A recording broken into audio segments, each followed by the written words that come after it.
Good afternoon, everyone, and welcome back to Auction for the Soul. This week's Parsha is Parshat Vayakhel. And, we are getting closer to the end of the book of Exodus, the book of Shemot. We have this week and next week, Parshat Vayakhel, Pekudei, are generally read together. But the way the calendar falls out this year is that we're reading them separately, which gives us more time to double down and explore some of the deep messages that are hidden within the verses of this week's Torah reading. Parsha begins with Vayakhel Moshe et kol adat b'nei Yisrael v'yomer alehem el hadvarim asher tziva Hashem la'asot otam. Moses is he assembles the entirety of the Jewish people, and he tells them these are the words that God commanded them. Okay, which is very interesting because typically, whenever you saw Moses gathering the people, there was a very specific structure. It would go from Moses to Aaron, from Aaron to his two children, and then to the elders. And over here, for some reason, we are avoiding or ignoring the typical normal process of how Moses would go ahead and disseminate his Torah laws that he heard from God, and he's going directly to the people. And there's all kinds of interesting interpretations as to why. Now, let's see, what does he tell them to do? And I'll come back to answering that question. He says, Sheshet yamim ta'aseh melacha, u'bayom hashevi'i yeh lachem kodesh. For 6 days you shall do your work. Ubiyom hashvi'i, in the seventh day, yeh lachem kodesh. It will be a holy day. Shabbat Shabbaton. LaHashem will be a special, a complete Shabbat before God. Kol ha'oseh bo malacha yomut. Anyone who does any kind of work shall be put to death. V'lo tavru esh b'chol mashvatechem. You should not have a fire that is gathering throughout your whole entire home. B'yom Shabbat. You can't light a fire on Shabbat, and these are the halachot. Why was it so important for Moshe to gather the people together at this point in time and tell them, hey, these are the laws of Shabbat? Well, first of all, we already heard the laws of Shabbat. When God spoke to the Jewish people at Mount Sinai, we know that the 10 Commandments were given to them. And one of the 10 Commandments, number 4, is Zachor Shabbat. Remember the Shabbat. V'kadesh, keep it holy. Right? So, what is this doing over here, and why the laws of Shabbat? And by the way, what's interesting is that the two things that you'll notice over here is number one is the laws of Shabbat, and then back into the laws of the Mishkan, of the tabernacle. So, he gathers them according to some opinions, because this particular parsha deals with what happens the day after Yom Kippur. So let's explain. When Moses came down for the first time from Har Sinai, he saw the Jewish people engaged in the 3 cardinal sins: idolatry, adultery, and murder.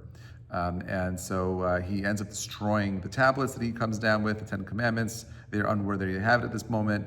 The Jews go through this repentance process. Moses eventually goes back up, and 40 days later, he comes down with the second set of tablets that he carved. Okay, this is the day after, which means this is the day after Yom Kippur. Now, a precursor to the Jewish people standing at Mount Sinai and receiving the Torah is this idea of a Yichen Sham Ha'am, and the nation encamped there. And the Chachamim point out the word Vayichen is in the singular. It should say Vayachnu Sham Ha'am, and they in the plural encamped by the mountain. So. Rashi mentions this idea that K'ish echad b'lev echad, when the Jewish people were at Mount Sinai, they reached this unique status of K'ish echad b'lev echad, one individual with one heart. How do you take a group of people from different backgrounds, different experiences, different cultural backgrounds, and get them into a room and let them all feel a sense of interconnectivity? That's really difficult, right? We all have our own biases, we all have our own wants, our own aspirations, our own dreams. And that's amazing. And we have our own vision of what our own identity, how we envision the world before us unfolding. And these things become, I would say, obstacles to us seeing the other as part and parcel of my history or my future.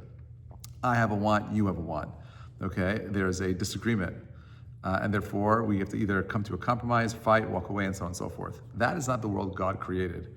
God created a world where each human being is required to see that other person as Tselem Elokim. Each person is created in the image of God. And therefore, in the same way that I need to see you as someone who's created in the image of God, you need to see me in that way. And therefore, we're equal. And therefore, our wants somewhere are the same. Our needs are somewhat the same. We need to take care of each other. God creates the world for one reason, so that he can provide and continuously give chesed, kindness, to every single human being. That is why God, that's what the Chachamim say. Olam chesed Hashem yibaneh. God creates the world because of kindness. He wants to give. You and I, our job is to become more God-like. How do I become more God-like? I have to emulate the Almighty. What does God do? He is the ultimate giver. He gives, and he can never receive anything in return.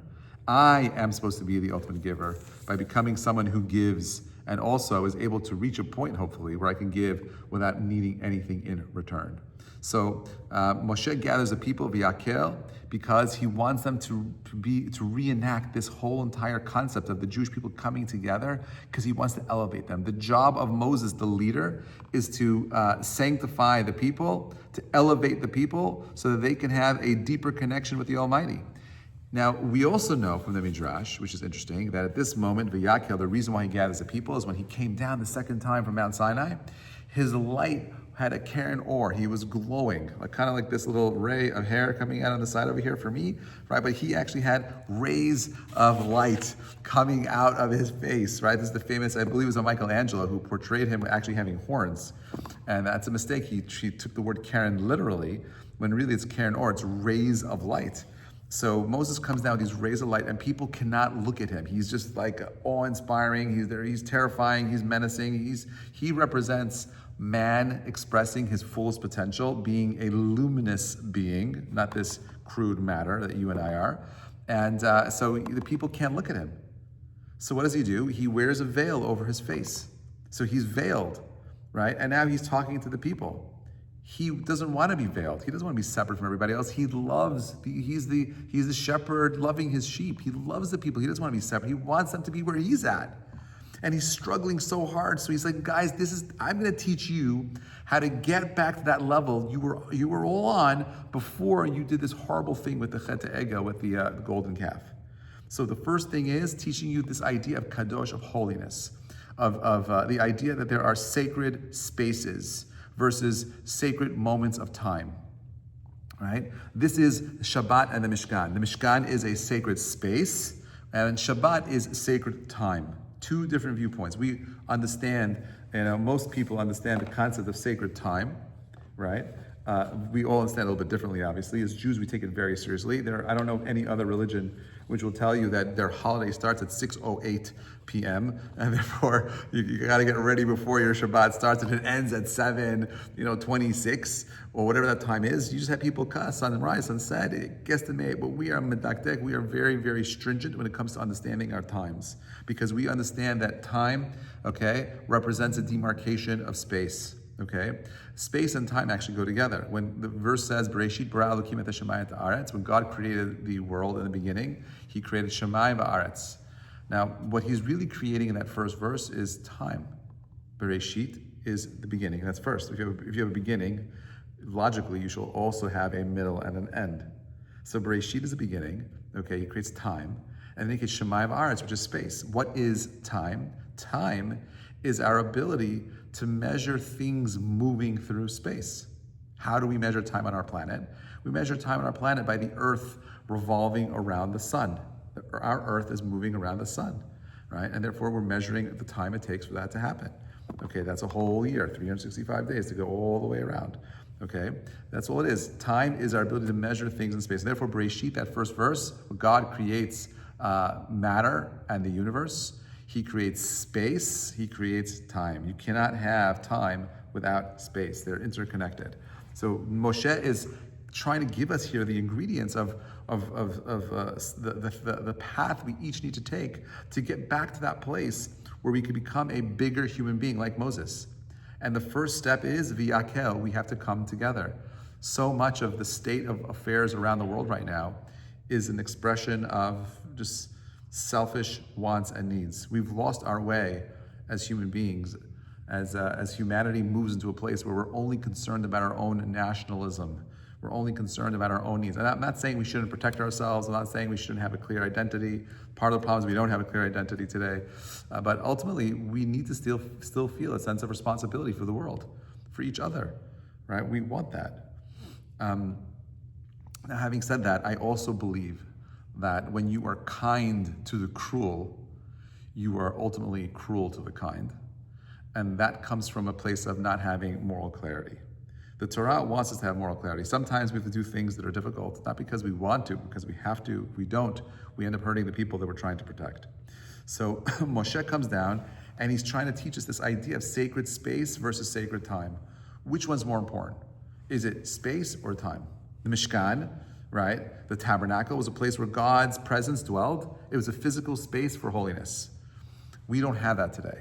We have the Eretz Kadoshah, the land of Israel, doesn't have its full sanctity. We have certain laws of Shemitah today, but there are certain places on the Temple Mount which we're not allowed to walk onto. But all in all, we have the ability of leaving Israel. If it was a truly sanctified land, then we would never be allowed to leave, like Maimonides says. Like Maimonides believed that if you go into the land of Israel, you're never allowed to leave because it's a holy space.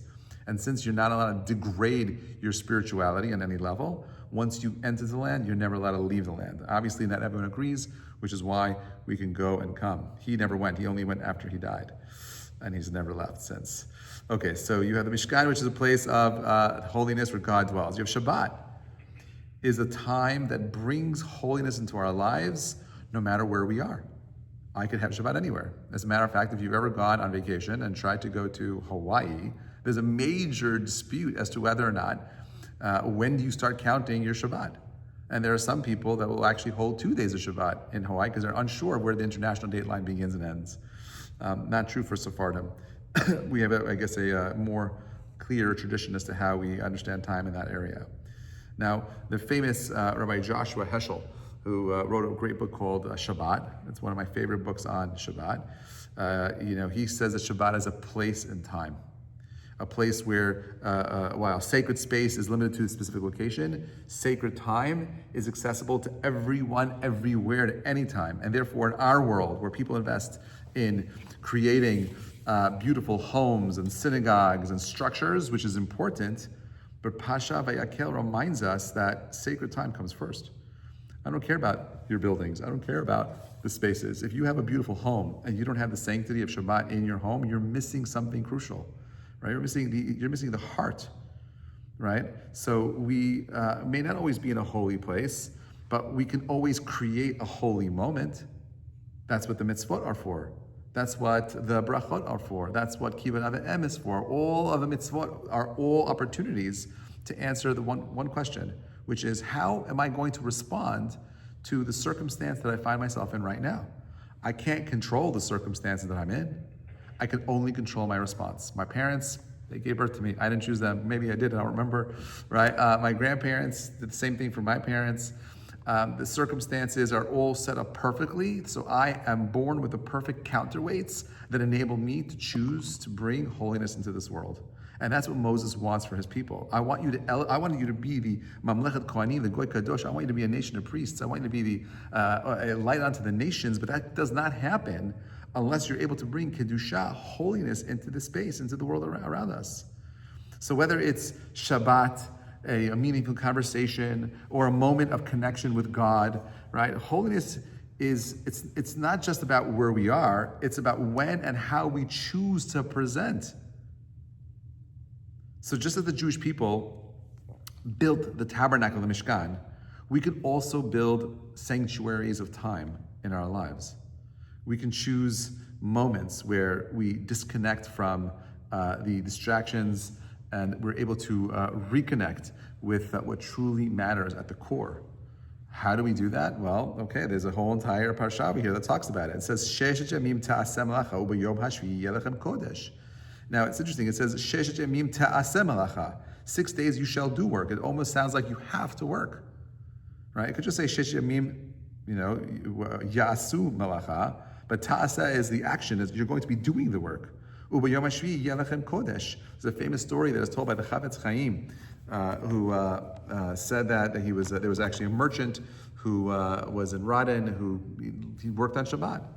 And the Chavetz Chaim was like, listen, you don't understand. The Pasuk says, if you keep the Shabbat, he says, Sheshim ta'aseh malacha, the work will be done for you. How often do people find themselves in needing to work? They're workaholics. They don't know how to disconnect. And all too often in life, we need to disconnect so we can reconnect. The work week is important because it allows us to take what we have created in the physical world and move it towards something special, something holy like Shabbat. So for example, if you notice in the tefillah, in the prayers in the morning, we'll say things like Hayom Yom Echad, Hayom Yom Rishon B'Yom Shabbat Kodesh, Hayom Yom Sheni B'Yom Shabbat Kodesh. Everything we do during the week is an opportunity to elevate it and bring it into this space called holiness of Shabbat. And therefore I need 25 hours a week, right? And a weekend where I can completely disconnect from the world around me and I can reconnect to my community, to my family, to my wife, to my children, and thank God, my grandchildren. I can do all of those things, right? But if I'm unwilling to surrender and let go, because that's the hardest part. And I think that, one of the reasons why so many people struggle with the idea of Shabbat is because they really believe they're in control. I've realized, that I'm really not in control. Where does money come from? I don't know. I know two people, they're both very bright. One guy is super successful, one guy is not. I know one guy who's not very bright and he's super successful. I can't explain why. How does it happen? I don't know. I just know that whatever we get is what we need. When we need more, we have to grow to become something more. But what Moses, again, is teaching us in Parshat Vayakhel is that with a precursor to getting back to a place where you and I are able to bring down the holiness of God's Spirit back into the world is by uniting and becoming a community. Where does it start? It starts at the home. It starts with your spouse. It starts with your children. It starts with your cousins, your family, and then with your community, and then with your city, and then with your state, and then your country, and then the countries next door. And if we are able to keep building these concentric circles of growth, of a real deep understanding of how interconnected we all are. Kol Yisrael arevim zeh lezeh. It doesn't mean that we don't care about the rest of the world. We do care about everybody. But we understand that the only way to change the world is by beginning with looking inwardly, by changing ourselves.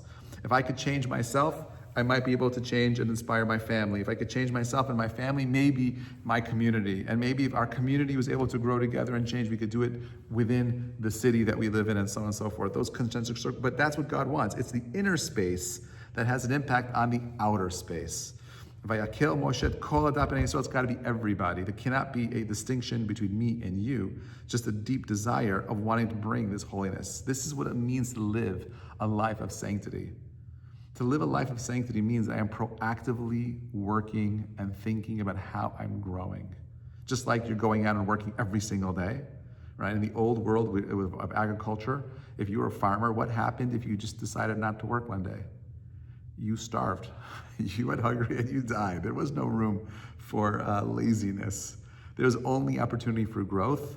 And we're so lucky that we're living in a time where I believe we're going to get back to a space where we're not going to have the distractions of the outer world. That's all going to be gone with artificial intelligence and robotics. But the question is, well, how are you going to use your time? So there'll be two groups of people. The ones that become depressed and I think will unfortunately want to take their lives because they won't find meaning in the world anymore, because only their whole life and meaning is tethered to the work that they do. And in reality, everything that's being taken away from us over the last couple of years with COVID, us questioning science, us questioning, the people, the sacred institutions that are supposed to be protecting us and teaching us how to think with moral clarity, all that's falling away because ultimately, I believe God is setting us up to be in a time where we're able to think more deeply about what it means to be a soul with a body and not a body with a soul. Hopefully we get to see that day soon and we get to bring everyone with us together. May we have the merit of creating a world of holiness in our homes, but most importantly in our heart, because when that happens, it surely transforms everything around us. Wishing you all a Shabbat Shalom. Thank you so much for listening.